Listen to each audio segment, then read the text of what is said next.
അയാൾ ഭാര്യയെ ഫോൺ ചെയ്തു പറഞ്ഞു, എനിക്ക് ഓഫീസിൽ നിന്ന് ഒരാഴ്ചത്തേക്ക് ഒരു വിനോദയാത്രയ്ക്ക് പോകണം, നീ പെട്ടെന്ന് എനിക്ക് പോകാനുള്ള ബാഗ് തയ്യാറാക്കണമെന്ന്. എൻ്റെ മേലധികാരിയുടെ കൂടെയാണ് ഞാൻ ഈ വിനോദയാത്രയ്ക്ക് പോകുന്നത്. ഒരുപക്ഷേ ഭാവിയിലുള്ള പ്രമോഷന് പോലും ഈ യാത്ര ഉപകരിക്കും. പിന്നെ എൻ്റെ ഇഷ്ടവിനോദം മീൻപിടുത്തമാണെന്ന് നിനക്കറിയാമല്ലോ. അപ്പം അതുകൊണ്ട് മീൻ പിടിക്കാനുള്ള ഉപകരണങ്ങളെല്ലാം ഒരു ബോക്സിൽ വെക്കണം. ആ ബോക്സിൽ തന്നെ എനിക്കിഷ്ടമുള്ള ഒരു പൈജാമയുണ്ട്, നീല പൈജാമ. ആ ബോക്സിൽ നീ അതും വെക്കണമെന്ന് ഇദ്ദേഹം പറഞ്ഞു. ഭാര്യ അദ്ദേഹം പറഞ്ഞതുപോലെയെല്ലാം ചെയ്തു. ഇദ്ദേഹം ഒരാഴ്ചത്തെ ആ വിനോദയാത്രയ്ക്ക് പോയി തിരിച്ചു വന്നു. തിരിച്ചു വന്നു കഴിഞ്ഞപ്പോൾ ആ വിനോദയാത്രയെക്കുറിച്ചും പിന്നെ അദ്ദേഹം പിടിച്ച മീനിനെക്കുറിച്ചും മത്സ്യങ്ങളെക്കുറിച്ചും ഒക്കെ ഇങ്ങനെ വാതോരാതെ സംസാരിച്ചു. അത് കഴിഞ്ഞ് ഈ സംസാരത്തിന് ഇടയ്ക്ക് അദ്ദേഹം ചോദിച്ച ഒരു കാര്യമുണ്ട്. ഞാൻ നിന്നോട് പറഞ്ഞില്ലായിരുന്നോ ഒരു നീല പൈജാമ വെക്കണം എന്ന്? നീ അത് വെച്ചില്ലേ എന്ന് ഇദ്ദേഹം ജീവിത പങ്കാളിയോട് ചോദിക്കുകയാണ്. ആ സമയത്ത് തന്നെ അവളുടെ കണ്ണിലെ വെളിച്ചം മങ്ങി.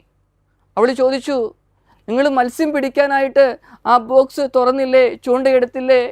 ആ ചൂണ്ടയുടെ കൂടെ ഈ നീല പൈജാമ ഉണ്ടായിരുന്നു, നിങ്ങളിത് കണ്ടില്ലേ എന്ന് അദ്ദേഹത്തോട് ചോദിച്ചു. അദ്ദേഹത്തിന് പിടിച്ചു നിൽക്കുവാൻ സാധിച്ചില്ല. അദ്ദേഹം നടന്നതൊക്കെ വിവരിച്ചു. പ്രിയപ്പെട്ടവരെ, വിശ്വസ്തതയ്ക്ക് പകരം വിശ്വസ്തത മാത്രമാണ്. നമ്മുടെയൊക്കെ ജീവിതങ്ങളിൽ നമുക്ക് മറ്റുള്ളവരെ സ്നേഹിക്കാം. അതെ, ഈ സ്നേഹിച്ച് കുറച്ചു നാളുകൾക്ക് ശേഷമാണ് വിശ്വസ്തത ബിൽഡപ്പ് ചെയ്ത് വരുന്നത്. ഇനി ഇങ്ങനെ വരുന്ന വിശ്വസ്തതയിൽ വിള്ളലുകളുണ്ടാവാം. ഇതുപോലുള്ള ചില കാര്യങ്ങളൊക്കെ സംഭവിച്ചു കഴിഞ്ഞാൽ അത് ആജീവനാന്ത കാലം ഇങ്ങനെ വിള്ളലുകളായിട്ട് ഇങ്ങനെ മാറുകയാണ് ചെയ്യുന്നത്. പ്രിയപ്പെട്ടവരെ, നമ്മുടെ ദൈവത്തിൽ വിശ്വസിക്കാം. കാരണം എന്താ? ഈശോ ദൈവം വിശ്വസ്തനായിരുന്നു.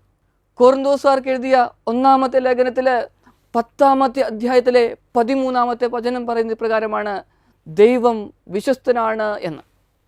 അങ്ങനെയെങ്കിൽ നമ്മൾ ഏൽപ്പിച്ച കാര്യങ്ങൾ ചെയ്യുമ്പോൾ, ഓഫീസിലെ കാര്യങ്ങൾ ചെയ്യുമ്പോൾ, ഭാരമേറിയ കാര്യങ്ങൾ ചെയ്യുമ്പോൾ വിശ്വസ്തയോടുകൂടെ നമുക്ക് പെരുമാറാം. ജീവിത പങ്കാളിയുടെ അടുത്ത്, മക്കളുടെ അടുത്ത് വിശ്വസ്തയോടെ പെരുമാറുവാനായിട്ട്, മൂട് പടലമില്ലാതെ ജീവിക്കുവാനായിട്ട്, ജീവിതം മുമ്പോട്ട് കൊണ്ടുപോകാനായിട്ട് നമുക്ക് സാധിക്കട്ടെ. ദൈവം നമ്മോട് കൂടെയുണ്ട്. ഈശോ നമ്മെ അനുഗ്രഹിക്കട്ടെ. ആമേൻ.